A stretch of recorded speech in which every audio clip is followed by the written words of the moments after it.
ሰላም ሰላም እጅጉን የተወደዳችሁና የተከበራችሁ የአሁን ስፖርት አድማጭ ተመልካቾቻችን እንደምን አደራችሁልን። የዕለተ ማክሰኞ ስፖርታዊ መረጃዎችን ከአሁን ስፖርት ይዘን መጥተናል። ዛሬ የሚደረጉ ጨዋታዎች አሉ።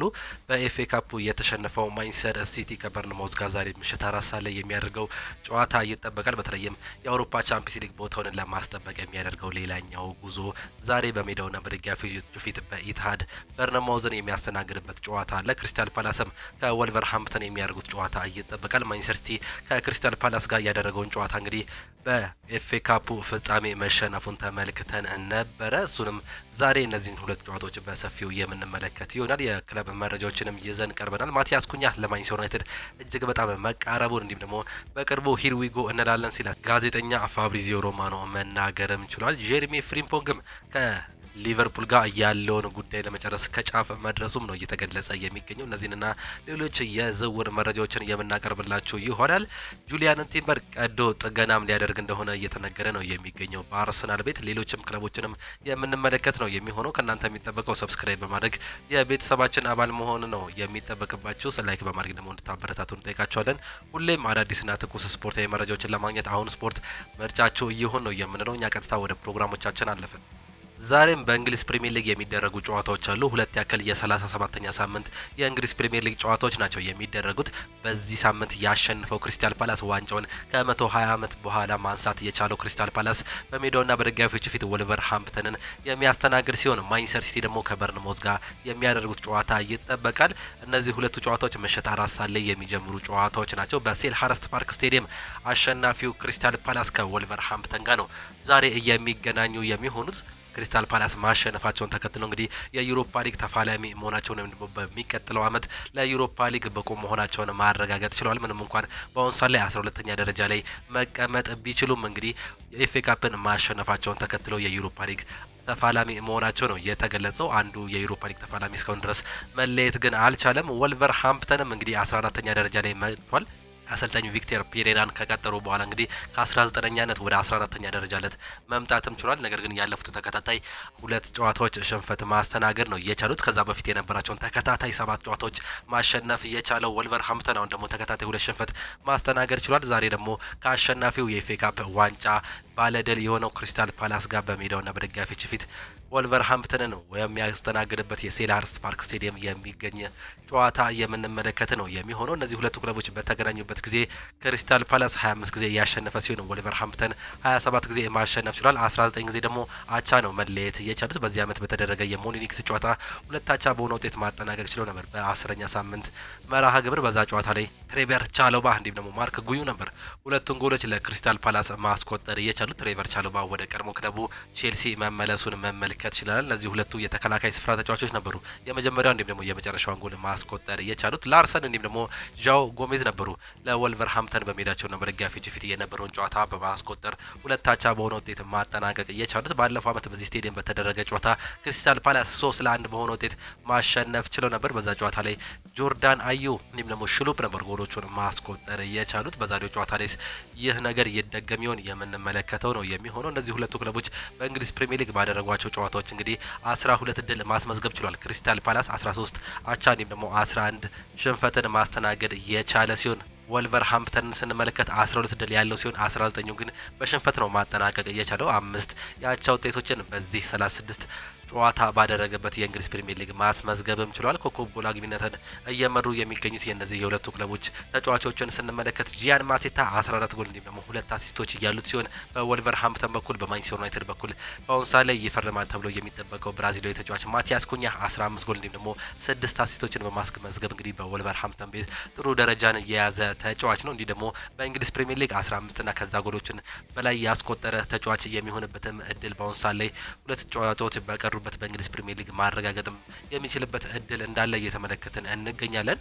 ሌላኛው ላርሰን ነው 13 ጎል እንዲሁም 2 ጎሎች 2 አሲስቶች ያሉት በወልቨርሃምፕተን በኩል። ኤብሬቺ ኤዜ 7 ጎል እንዲሁም ደግሞ 8 አሲስቶች ያሉት የክሪስታል ፓላስ ተጫዋቾች መሆናቸውን ስታቲክሳቸው ያመላክተናል። ሌላኛው ማንቸስተር ሲቲ ከበርንማውዝ ጋር የሚያደርገው ተጠባቂ ጨዋታ ይኖራል። በኢትሃድ ስቴዲየም ነው የጨዋታ የ37ኛ ሳምንት የእንግሊዝ ፕሪሚየር ሊግ ጨዋታ የሚካሄደው። በኤፍኤ ካፕ ፍጻሜ ጨዋታ 1-0 በሆነ ውጤት በመሸነፍ ዋንጫውን የተነጠቀው ማንቸስተር ሲቲ ዛሬ ደግሞ ቻምፒየንስ ሊግ ቦታን ለማረጋገጥ የሚጫወትበት ሌላኛው ከባዱን ጨዋታ ነው የሚያደርገው። ዛሬ እንግዲህ ይህን ጨዋታ የሚያሸንፍ ከሆነ ከፍ ማለት ይችላል። ነገር ግን በአሁን ሰዓት ላይ 6ኛ ደረጃ ላይ ነው መቀመጥም እየቻለው። በርነማውዞች ደግሞ 11ኛ ደረጃ ላይ መቀመጥ ችለዋል። ካለፉት 5 ጨዋታዎች ሁለቱም ብቻ ነው ማሸነፍ የቻሉት በአንዱ ሽንፈት እንዲሁም ደግሞ በሁለቱ አቻ ውጤትን ማስመዝገብም ችለዋል። ማንቸስተር ሲቲ ካለፉት 5 ጨዋታዎች አንዱን ብቻ አቻ የወጣ ሲሆን 4ቱን ተከታታይ ድል ማስመዝገቡን ነው ስታቲክሳቸው የሚያመላክተን። ነገር ግን በኤፍኤ ካፑ ከክሪስታል ፓላስ ጋር ያደረጉትን ጨዋታ በኤቤሬቺ ኤዜ ብቸኛ ጎል በመሸነፍ እንግዲህ በዚህ ዓመት ያለ ዋንጫ እንደሚያጠናቅቁ ያረጋግጡበት ዓመት መሆኑን አሰልጣኝ ፔፕ ጋርዲዮላ እንዲሁም ደግሞ ማንቸስተር ሲቲዎች ማረጋገጥም ችለዋል። በዚህ ሰዓት ላይ ወሳኙ እንዲሁም ደግሞ ዋናው ነገር ወደ ቻምፒየንስ ሊግ የሚገቡበትን እጣ ወይም ደግሞ ድልድል ማስመዝገብ ይሆናል። ከ1 እስከ 5 የሚያጠናቀቁ ከሆነ ይህን ቦታ ማግኘት ይችላሉ። ነገር ግን ዛሬ የሚሸነፍ ከሆነ እዛው 6ኛ ደረጃ ላይ የሚቀመጡም ይሆናል። ከዛ በኋላ የመጨረሻው ጨዋታ ለበርካቶች ተጠባቂ ሊያደርገው ይችላል። የዛሬው ጨዋታን የሚያሸንፉ ከሆነ ደግሞ 3ኛ ደረጃ ላይ መምጣትም ይችላሉ፣ ከ6ኛ ደረጃነት ማለት ነው። ይህም እንግዲህ ለአሰልጣኝ ፔፕ ጋርዲዮላ ወይም ደግሞ ለሰራዊቶቻቸው እጅግ በጣም አስፈላጊ ውጤት ሊሆን ይችላል። ቀጣይ ዓመት ቡድኑን እንገነባለን የሚሉት አሰልጣኝ ፔፕ ጋርዲዮላ ነገር ግን በአሁን ሰዓት ላይ ማረጋገጥ ያለብን የአውሮፓ ቻምፒየንስ ሊግ ቦታን ማግኘት ነው ሲሉም ነው የተናገሩት። የእርስ በርስ የመጨረሻ 5 ጨዋታዎችን ስንመለከት አንዱን ብቻ በርንማውዝ ያሸነፈ ሲሆን 5ቱን ግን ማንቸስተር ሲቲ ነው ማሸነፍ እየቻለው። ከሜዳቸው ውጪ ባደረጉት ጨዋታ እንግዲህ በኤፍኤ ካፑ ግማሽ ፍጻሜ ማንቸስተር ሲቲ በርንማውዝን አሸንፈው ማለፉን ተመልክተን ነበር። በዛ ጨዋታ ላይ ኢቫኒሰን በመጀመሪያው ደቂቃ ላይ ጎል ቢያስቆጥርም በ49ኛው እንዲሁም ደግሞ በ63ኛው ደቂቃ ላይ ኤርሊንግ ብሮት ሃላንድ እንዲሁም ደግሞ ኦማር ማርሙሽ ባስቆጠሯቸው ጎሎች ለፍጻሜ ደርሰው እንደነበር ተመልክተን ነበር። ነገር ግን በፍጻሜው ጨዋታ ድል ሊቀናቸውም አልቻለም። በዚህ ዓመት በእንግሊዝ ፕሪሚየር ሊግ ባደረጉት ጨዋታ በእንግሊዝ ፕሪሚየር ሊግ በበርንማውዝ ሜዳ በተደረገ ጨዋታ 2-1 በሆነ ውጤት ማሸነፍ ችሎ ነበር። አንቶኒ ሴሜኒዮ እንዲሁም ደግሞ ኢቫኒሰን ነበር ሁለቱን ጎሎች ማስቆጠር የቻሉት። ግቫርዲዮል በቻኛው ጎል ለማንቸስተር ሲቲ ማስተዛዘኛ ጎል ማስቆጠርም ችሎ ነበር። ዛሬ ወሳኙን ጨዋታ እርስ በርስ የሚያገኙም የሚሆኑበትም እድል ነው እየተመለከትን የምንገኘው። በማንቸስተር ከተማ ኢታድ ስቴዲየም ላይ የሚደረግ ጨዋታ ይህን ጨዋታ የምንመለከትበትም እድል ይኖራል። ምሽት 4 ሰዓት ላይ በእንግሊዝ ፕሪሚየር ሊግ በተደረገ 36 ሳምንት ጨዋታዎች እንግዲህ ማንቸስተር ሲቲ 19 ድሎችን ያስመዘገበ ሲሆን 9 ሽንፈት እንዲሁም ደግሞ 8 አቻዎችን ማስመዝገብ ችሏል። በርንማውዝ ደግሞ በተቃራኒው 14 ድሎችን ማስመዝገብ የቻለ ሲሆን 11ዱን በሽንፈት እንዲሁም ደግሞ 11ዱን ደግሞ ባቻ ውጤት ነው ማጠናቀቅ የቻሉት። ኮከብ ጎል አግቢነትን እየመሩ የሚገኙ የነዚህ የሁለት ክለቦች ተጫዋቾችን ስንመለከት በኢታድ በኩል ወይም ደግሞ በማንቸስተር ሲቲ በኩል ኤርሊንግ ብሮት ሃላንድ 21 ጎሎች እንዲሁም ደግሞ 3 አሲስቶች አሉት። ኬቨን ዴብሩይነ 4 ጎሎች እንዲሁም ደግሞ 7 አሲስቶች ያሉት ተጫዋች ነው። ጀስቲን ክላይቨርት 12 ጎሎች እንዲሁም ደግሞ 6 አሲስቶች ያሉት ሲሆን አንቷን ሴሜኒዮ 9 ጎሎች እንዲሁም ደግሞ 5 አሲስቶችን በማስመዝገብ በበርንማውዝ በኩል የሚጠቀሱ ተጫዋቾች ናቸው። ዛሬ እንግዲህ የሚደረገው ወሳኙን ጨዋታ በእንግሊዝ ፕሪሚየር ሊግ 37ኛ ሳምንት መርሃ ግብር ምሽት 4 ሰዓት ላይ የምንመለከትበትም እድል ይኖራል። በዚህም ጨዋታ ላይ እንደተዝናኑ እንዲሁም ደግሞ ጨዋታውን እንድታዩ ነው የምንጋብዛችሁ። ማንቸስተር ዩናይትድ ማቲያስ ኩኛን ለማስፈረም እጅጉን ተቃርቧል። ብራዚላዊው አጥቂ የክለቡን ፕሮጀክት የተቀበለ ሲሆን አሁን ላይ በግላዊ ጉዳዮች ላይ ስምምነት ላይ መድረሱን ነው ፋብሪዚዮ ሮማኖ ማረጋገጥ እየቻለው። የተጫዋች በሌሎች ክለቦች የተፈለገ ቢሆንም መዳረሻው ማንቸስተር ዩናይትድ ካሪንግተን እንደሚሆን ካሁኑ ሊረጋገጥ ይችላል ሲል ፋብሪዚዮ ሮማኖ እየተናገረም ይገኛል። በዚህ ሳምንት ወይም ደግሞ በሚቀጥለው ሳምንት ሂር ዊ ጎ ልንልም እንችላለን ሲል ነው መጻፍም የቻለው። ብሩኖ ፈርናንዴዝ ቀጣይ ዓመት ሽልማቱን ማሸነፍ አልፈልግም ሲል ነው የተናገረው። የማንቸስተር ዩናይትድ አምበሌው ነው ብሩኖ ፈርናንዴዝ የቡድኑ ተጫዋች ቀጣይ ዓመት ራሳቸውን አሻሽለው የዓመቱ ምርጥ ተጫዋች ሽልማትን እንዲያሸንፉ ጠይቋል። ብሩኖ ፈርናንዴዝ በዚህ ዓመት ለአራተኛ ጊዜ የማንቸስተር ዩናይትድ የዓመቱ ምርጥ ተጫዋች ተብሎ በመመረጥ የሮናልዶ ዲም ደግሞ ዴሄያን ታሪክ መጋራቱም ይታወሳል። በሚቀጥለው ዓመት በእጩዎች ዝርዝር ውስጥ እንደማልኖር ተስፋ አደርጋለሁ ያለው ብሩኖ ፈርናንዴዝ ተጫዋቹ እኔን መተካት አለባቸውም ሲል ነው የተናገረው። የተጫዋቹ መሻሻል እኔን ደስተኛ ሰው ያደርገኛል የሚለው ብሩኖ ፈርናንዴዝ ምክንያቱም እኔ ከዚህ ያለውት እነሱ ምርጥ እንዲሆኑ በመርዳት ቡድኑ የተሻለ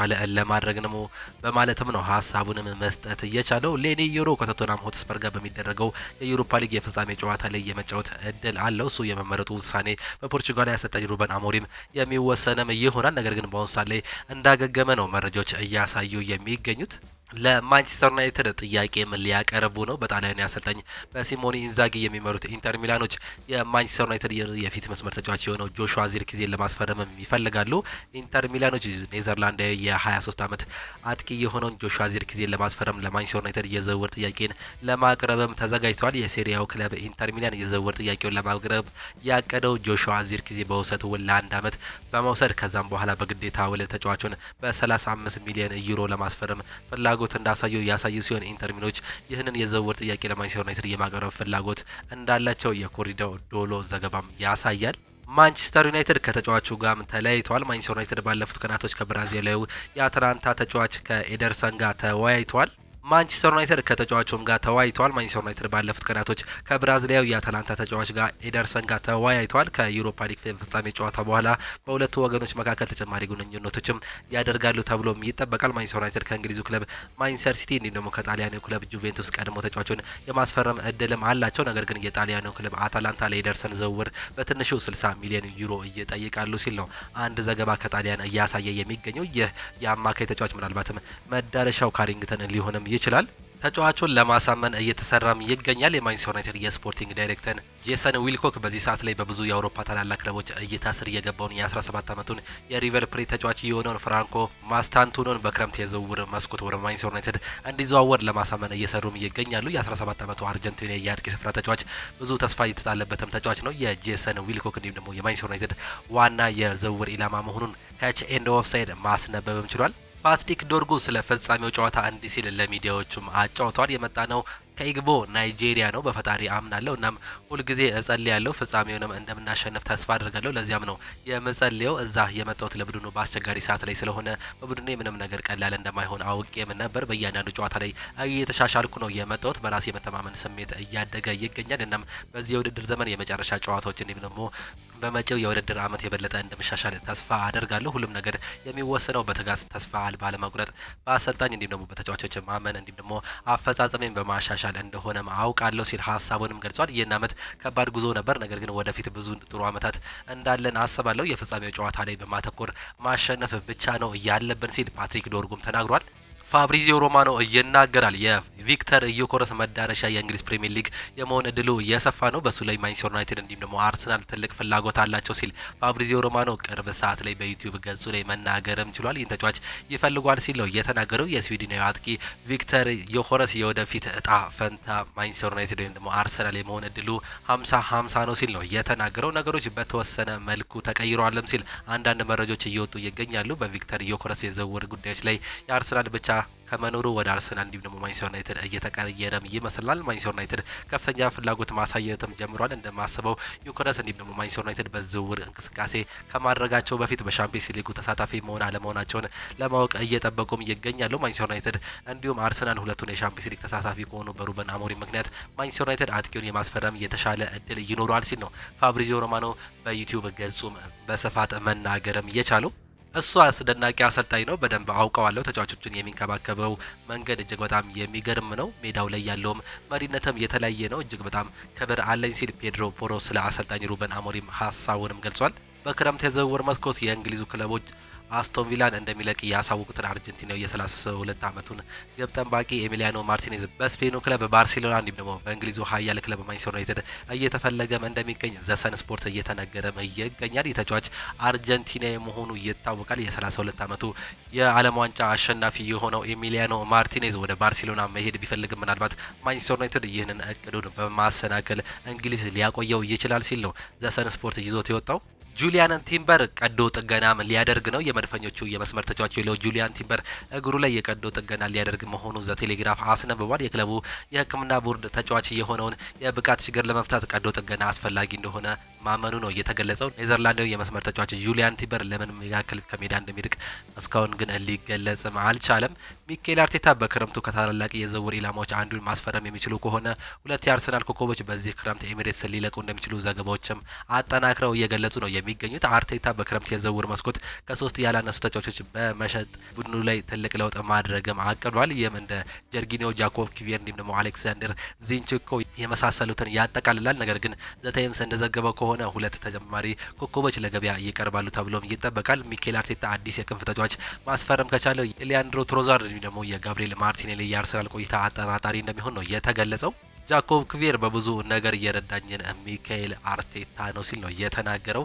ጃኮብ ኪቪየር ሰሞኑን እያሳየ ባለው አቋም ምክንያት ልናጣው ይገባል ብላችሁ ታስባላችሁ ተብለው ተጠይቀው ነበር አብዛኞቹ የአርሰናል ደጋፊዎች እዛው ለንደን ባሉት መሰረት። በዚህም ጃኮብ ኪቪየር በአርሰናል ይቆያል ሲሉ ነው ሀሳባቸውን መግለጽ የቻሉት። በተለይም ጋብሪኤል ከተጎዳ በኋላ ተጫዋች እሱን ተክቶ ጥሩ ነገር ማሳየቱን ተከትሎ በአርሰናል ቤት የመቆየት እድሉ እየሰፋም ነው የሚገኘው። የሊያንድሮ ትሮዛርድ በአርሰናል የመቆየት ነገር አሁን ላይ የታወቀ ነገር አይደለም ሲል ሃንድ ኦፍ ኦዚል ዘግቧል። አንድሪያ በርታ በቅርብ ከተጫዋቹ ወኪል ጋር ንግግር እያደረጉ ቢሆንም እስካሁን ድረስ ምንም ነገር ያልተወሰነ መሆኑን ነው ሃንድ ኦፍ ኦዚል አግኝቻለሁ ባለው መረጃ ያሳወቀው። አትሌቲኮ ቢልባዎች በክረምቱ ኒኮ ዊሊያምስን የሚያጡ ከሆነ ከአርሰናል ጋብሪኤል ጂሰስን ማስፈረምም ይፈልጋሉ ሲል ይህ ድረገጽ ይዞት መውጣትም ችሏል።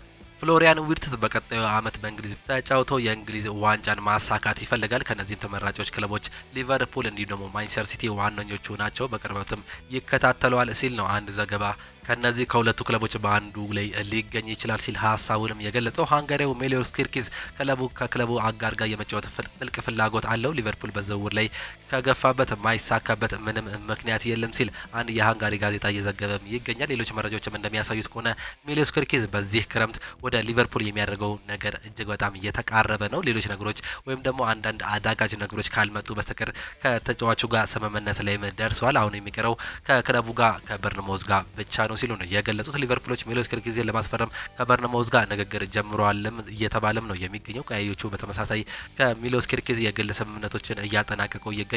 በዚህ ዝውውር ላይም ከፍተኛ ፍላጎት ያለው ተጫዋች ነው። በሁለቱ ክለቦች የዝውውር ሂሳብ ድርድር አሁንም እየቀጠለ ነው ሲል ፋብሪዚዮ ሮማኖ ማረጋገጥም ችሏል። ሊቨርፑል ሜሊዮስ ኪርኪዝን ለማስፈረም ንግግር ጀምሯል። እናም ንግግሩን በፍጥነት እያካሄደም ይገኛል። ተጫዋቹን ሊቨርፑልን መቀላቀል ይፈልጋል። ሊቨርፑል ዝውውሩን ማፋጠን ጠንክሮ እየሰራም ይገኛል። በአሁኑ ሰዓት ላይ በሁለቱ ክለቦች መካከል ለዝውውር ክፍያ ንግግር እየተደረገም ይገኛል ስም ሲል ነው ፋብሪዚዮ ሮማኖ በዩቲዩብ ገጹ መናገርም የቻለው። ማንቸስተር ሲቲ ቤት ስናመራ ደግሞ ፔፕ ጋርዲዮላ ስለ አውሮፓ ቻምፒየንስ ሊግ አስፈላጊነት ሀሳቡንም ሰጥቷል። የኤፍኤ ካፕ ዋንጫን ካሸነፈን በኋላ በርንማውዝን ብንገጠም ይሻል ነበር፣ ለማሸነፍ ይረዳል፣ ነገር ግን ምንም ያህል ጠንካራ እንደሆነን የምናሳይበት ጊዜ አሁን ነው ሲል ነው ሀሳባቸውን መግለጽ የቻሉት። ፔፕ ጋርዲዮላ እንደገና ቡድኑን በገንባት ላይም ሲናገሩ ከ9 ዓመታት በኋላ እንደገና ገንብተናል፣ ከደረስንበት ጊዜ ጀምሮ የተመሳሳይ ተጫዋቾች ጋር አትሆንም፣ ከዚህ ሁሉ ጊዜ በኋላ ግዙፍ ተጫዋቾች እየጠብቁናል ሲል ነው የተናገሩት። አንዳንዶቹ ወደ አውሮፓ ወይም ደግሞ ወደ ሌሎች ክለቦች ይሄዳሉ፣ እነዚህን ተጫዋቾች መተካት ይጠበቅብናል፣ በሚቀጥለው ክረምት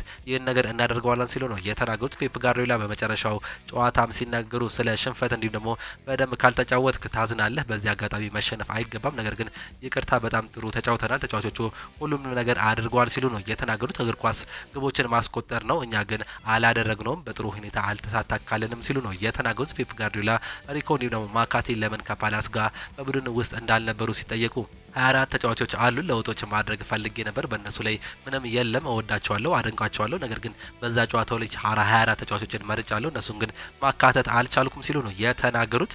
ክሪስታል ፓላስ ኤቤሬቺ ኤዜን በክረምት ለመሸጥ ከፍተኛ ውል ሊያፈርስም ይችላል። 68 ሚሊዮን ፓውንድም እየተመነበት ነው የሚገኘው። ቶተናም የተጫዋቹ ፈላጊ ነው ደግሞ አርናቂ ቢሆንም ማንቸስተር ዩናይትድ እንዲሁም ደግሞ ማንቸስተር ሲቲ ዝውውሩን ለመቀላቀል ዝግጁ ናቸው ሲል ፉትቦል ኢንሳይደር ማስነበብም ችሏል። ዳኒ ኦልሞ ከፍሎሪያን ዊርትዝ ጋር በመቀጠል በማንቸስተር ሲቲ እንደ አማራጭ የታየ ሲሆን ተጫዋቹ ወኪሎች መደበኛ ግንኙነቶችም ተካሂዷል። ማንቸስተር ሲቲ በዋነኛነት በዊርትዝ ላይ መስራቱን የሚቀጥል ሲሆን ወደ ኦልሞ የሚዞረው የዊርትዝ ጉዳይ ወድቅ ከተደረገበት ብቻ ነው ሲል ሳን ኦፍ ዘገባ ይዞት መውጣትም ችሏል። ማንቸስተር ሲቲ ስምምነት አላቸው ከቲጃኒ ግራይንደርስ ጋር በግል ስምምነት ላይ ደርሷል። እናም በዚህ ሳምንት ለኤሲ ሚላን ይፋዊ ጥያቄም ያቀርባሉ። ሲቲ ኤሲ ሚላንን ጥያቄ ይጠይቃል። እናም ሚላን 65 ሚሊዮን ፓውንድ የሚፈልግ ሲሆን 50 ሚሊዮን ቦነስም ይቀበላል ሲሉ ነው መረጃዎች እየወጡ የሚገኙት። ፔፕ ጋርዲዮላ ስለ ጉዳቶች ሲናገሩ የተወሰኑ ተጫዋቾች እየተመለሱ ይገኛሉ። ሮድሪጎ በየቀኑ እየተሻሻለ ነው የሚገኘው፣ ነገ የምናየው ይሆናል ሲሉ ሀሳባቸውን ሰጥቷል። ስለ ዛሬው ጨዋታ ስለ ቀጣይ ፔናልቲ መቼም ሲጠይቁ አላወራንም፣ ፔናልቲ መቼዎች ጎል ማስገባት ወይም ደግሞ መቻል አለባቸው ሲል ሀሳባቸውን ሰጥቷል። በኤፍኤ ካፕ ፍጻሜ ጨዋታ ላይ እንግዲህ ኤርሊንግ ብሮት ሃላንድ ኳሱን ለኦማር ማርሙሽ በመሰጥ ኦማር ማርሙሽ ፔናልቲው መሳቱን ተመልክተን ነበር። በዚህም የተነሳ ነው ይህ ጥያቄ ሊነሳላቸው የቻለው። ስለ ኤፍኤ ካፕ ፍጻሜም ሲጠየቁ ጥሩ ጨዋታዎች ተጫውተናል ግን ደግሞ አላሸነፍንም። አሁን ላይ አይምሮ ውስጥ ያለው በርንማውዝ ብቻ የሚል ነው። ያን ጨዋታ በአሁን ሰዓት ላይ ረስቼዋለሁ፣ ይህን ነገር ደግሜ ማስታወስ አልፈልግም ሲሉ ሀሳባቸውንም መግለጽ ችሏል።